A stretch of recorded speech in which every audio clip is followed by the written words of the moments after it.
Today, we're going to tackle two really powerful forces. First, the absolutely incredible story of Japan's transformation. And second, Yuval Noah Harari's urgent warnings about artificial intelligence. By weaving these two together, we're going to build a real strategy, a personal playbook for how to navigate this wild, disruptive age we're all living in. All right, let's get into it. So I want you to picture this.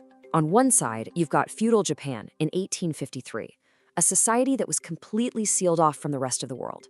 Then, all of a sudden, these American black ships just appear in Tokyo Bay. I mean, it's like alien technology showing up.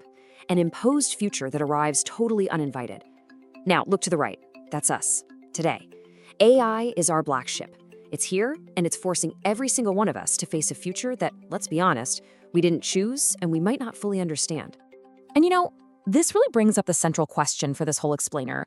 When your reality is just fundamentally shattered by something you can't control, what do?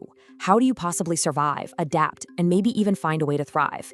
And this isn't just some history lesson. This is about your career, your life, right here and right now.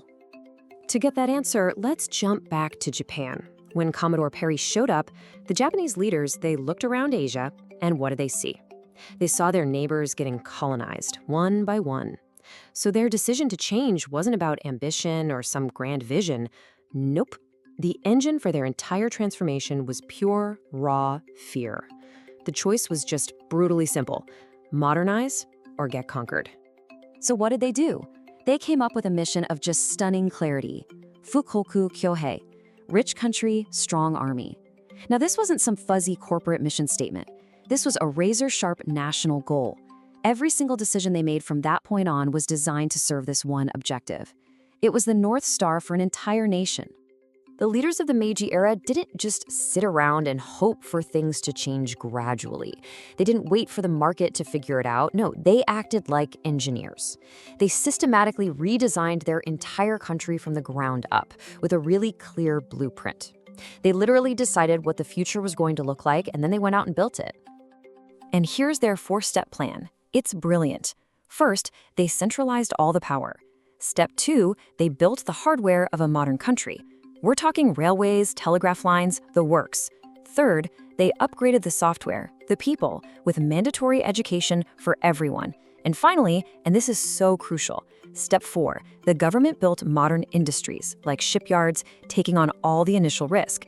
And once they were up and running and profitable, they sold them to loyal families, creating these industrial giants, the zaibatsu, that we still know today, like Mitsubishi. But you know what they figured out pretty quickly? Building a modern industrial and military machine, well, it just wasn't enough. You can't just ask people to work 14-hour days in brutal conditions or go die in a war with promises of profit. The machine needed a power source. It needed an ideology. It needed a soul. And this is where it gets really interesting, because this brings us right to the core conflict of our own time, the one Yuval Noah Harari talks about. See, Japan had to engineer a soul for its new nation. We, on the other hand, we need to understand the soul, the consciousness that we already have, and figure out how to protect it from this new non-human intelligence that's emerging. So here's how Japan did it.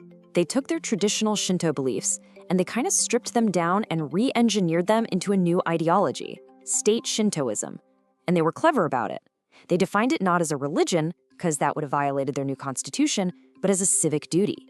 It was basically a form of soul engineering, all designed to get the entire nation to focus on the cult of a divine emperor. Okay, now let's map this onto our challenge today, using Harari's central idea. On one hand, you have intelligence. AI is absolutely conquering this domain. Problem solving, logic, and it's even mastering language. But on the other hand, you have consciousness. And AI is a total stranger to this. It's the ability to feel, empathy, love, suffering, all the stuff that makes life meaningful, the things words can't quite capture.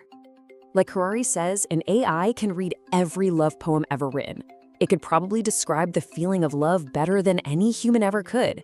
But it can't be in love. It can master the words, but it's a complete stranger to the essence. And that is the one fortress we have that it can never, ever conquer. So Japan's first transformation was pretty incredible, right? But believe it or not, its second one was even more astonishing. After being completely and utterly destroyed in World War II, it gave the world the ultimate case study in starting over, in rising from total annihilation to become a global powerhouse. The speed of it all is just staggering to think about. In 1945, the country was basically a smoking pile of rubble. Just 5 years later, the Korean War becomes a lifeline, with the US military flooding companies like Toyota with orders. By 1964, they're hosting the Olympics.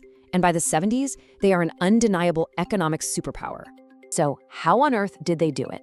Well, they just repurposed their old model. The old zaibatsu were reborn as these more flexible corporate networks called keiretsu, and the state, through its legendary Ministry of International Trade and Industry, or MITI, worked right alongside them. The goal wasn't a strong army anymore. The new goal was total economic dominance. Same engine, totally new destination. Which, of course, brings us right back to you. Harari says AI has already come up with a word for people who just passively observe this massive transformation without taking any part in it. Watchers. Think about that. As a new global story is being written by non-human intelligence, are you really content to just sit in the audience and watch? Look, the lessons from Japan's history and the insights from Harari, they aren't just abstract ideas. They offer a powerful, practical playbook for every one of us. This is exactly how we move from being a passive watcher to being an active agent in our own future. So here it is, your 3-part roadmap. First, develop your consciousness, your empathy, your creativity, your wisdom. This is your unique human advantage that AI simply cannot copy. Second, build your personal keiretsu, a strong, collaborative network of allies, your people. And third, adopt a MITI mindset. Create a personal strategic plan for your own growth. Decide which industries in your life need investment and which need to be phased out. You have to be the architect of your own reinvention. So we've seen how a whole nation can reinvent itself, not once, but twice, in the face of unbelievable disruption. And we've learned that our most human qualities are actually our greatest defense. The story of the next 100 years is literally being written as we speak. So the final question is pretty simple. Are you just going to watch it unfold, or are you going to pick up the pen and write your own part?